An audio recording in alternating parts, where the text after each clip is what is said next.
Hi all, welcome to another new vlog in Aarti Balaji Makeover Styles.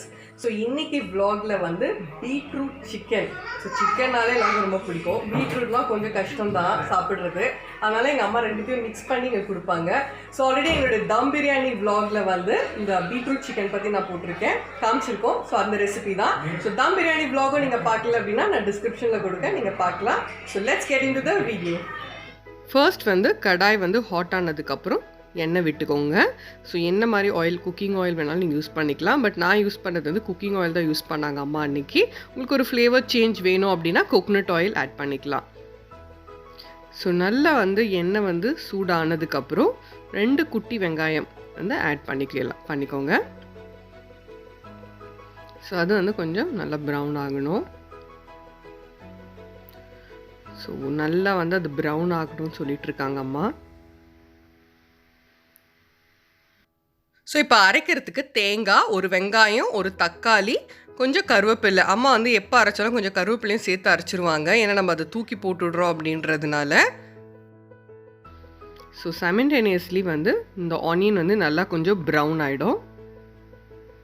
So brown ஆனதுக்கப்புறம் ஒரு 2 spoon அளவுக்கு வந்து ginger garlic paste. இது வந்து homemade ginger garlic paste. So அது வந்து ஆனியனோட போட்டு நல்லா மிக்ஸ் பண்ணிவிடுங்க. ஸோ நல்லா வந்து அது வந்து ரெண்டுமே நல்லா பிளெண்ட் ஆகணும், அது ரொம்ப இம்பார்ட்டண்ட்டு. இப்போ அது கூட வந்து கொஞ்சம் புதினா, கொத்தமல்லி அதையுமே வந்து மிக்ஸ் பண்ணி நல்லா பிளெண்ட் பண்ணிவிடுவாங்க. ஸோ ஆனியன் போட்டாங்க, அப்புறம் ஜிஞ்சர் கார்லிக் பேஸ்ட்டு, அப்புறம் கொஞ்சம் புதினா, கொத்தமல்லி, அப்புறம் 2 தக்காளி நல்லா பொடியாக நறுக்கிட்டு போடுங்க. நல்லா வந்து அது நல்லா தொக்கு மாதிரி வரும் நமக்கு. ஸோ இது எல்லாமே நல்லா மிக்ஸ் ஆகணும்.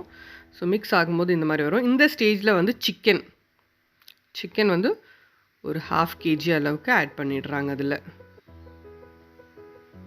ஸோ உங்களுக்கு எத்தனை பேர் வீட்டில் இருக்காங்களோ அதுக்கேற்ற மாதிரி நீங்கள் அளவு வந்து ஆட் பண்ணிக்கலாம்.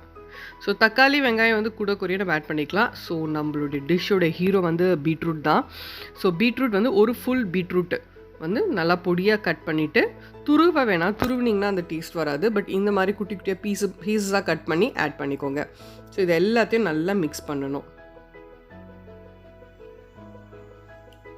ஸோ ரொம்ப சிம்பிள், ரொம்ப ஈஸி, ஆனால் பயங்கர டேஸ்டியான ஒரு சிக்கன் இது. அண்ட் ரொம்ப ஹெல்த்தியானது கூட. இது கூட மிளகாத்தூள், குழம்பு மிளகாத்தூள் வந்து ஒரு 2 இல்லை 3 ஸ்பூன். மெயினாக பசங்களெல்லாம் சாப்பிட வைக்கணும் அப்படின்றதுனால காரம் கொஞ்சம் கம்மியாக தான் போட்டாங்க அம்மா. ஸோ உங்களுக்கு வந்து இன்னும் கொஞ்சம் ஸ்பைஸியாக வேணும் அப்படின்னா இன்னொரு ஸ்பூன் எக்ஸ்ட்ரா ஆட் பண்ணிக்கலாம். ஸோ இதை நல்லா மிக்ஸ் பண்ணணும். மிக்ஸ் பண்ணும்போதே நல்ல கலர் வர ஆரம்பிச்சிடும் அதில்.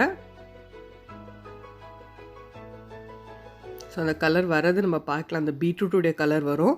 ஆக்சுவலி இதில் ஒரு விஷயம் சொல்லணும், என்ன அப்படின்னா வந்து அந்த பீட்ரூட்டுடைய டேஸ்ட்டே இதில் வரல. நாங்கள் சாப்பிடும்போது சிக்கன் வந்து ஒரு டிஃப்ரெண்ட்டான ஃப்ளேவரில், ஒரு டிஃப்ரெண்ட்டான ஒரு நல்ல ஒரு டேஸ்டியாக இருந்ததே தவிர அந்த பீட்ரூட்டோடைய டேஸ்ட்டே வந்து சுத்தமாக நாங்கள் ஃபீல் பண்ணவே இல்லை.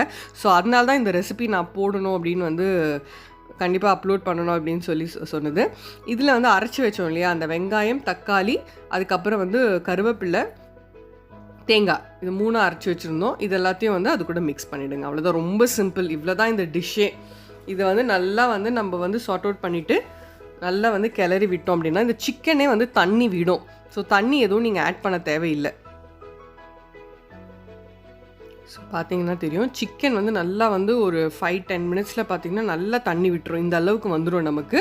திருப்பி அகெயின் கொஞ்சம் நல்லா மிக்ஸ் பண்ணி விடுங்க. ஸோ மிக்ஸ் பண்ணதுக்கப்புறம் நல்ல கலர் பாருங்கள், சூப்பராக இருக்கும். ஒரு 10 மினிட்ஸ் மூடி வைங்க. அதுக்கப்புறம் கல்லுப்பு, உங்களுக்கு சால்ட் எவ்வளோ டேஸ்ட் வேணுமோ அது ஒரு வீட்டுக்கு ஒரு அளவு இருக்கும், அந்த அளவுக்கு வந்து ஆட் பண்ணிடலாம். ஸோ நல்ல ஒரு குழம்பு மாதிரி இருக்கும் ஆக்சுவலி. ஆனால் இது வந்து ஒரு கிரேவி டைப் தான்.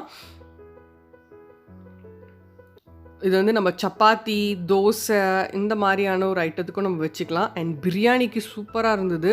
ஏன்னா எப்போ பார்த்தாலும் நம்ம பிரியாணிக்கு வந்து 65 அந்த மாதிரி ஏதாவது தான் சைட் டிஷ் பண்ணுறோம். இது ட்ரை பண்ணி பாருங்கள், கண்டிப்பாக சூப்பராக இருக்கும். Do try and comment. Beetroot சிக்கனும் யூஸ்ஃபுல்லாக இருந்திருக்கும் நினைக்கிறேன். ட்ரை பண்ணி பாருங்கள். ஓகே, பிடிச்சிருந்தது இந்த வீடியோ அப்படின்னா கண்டிப்பாக லைக் பண்ணுங்கள். If you new to the channel கண்டிப்பாக சப்ஸ்கிரைப் பண்ண மறந்துடாதீங்க. பாய்.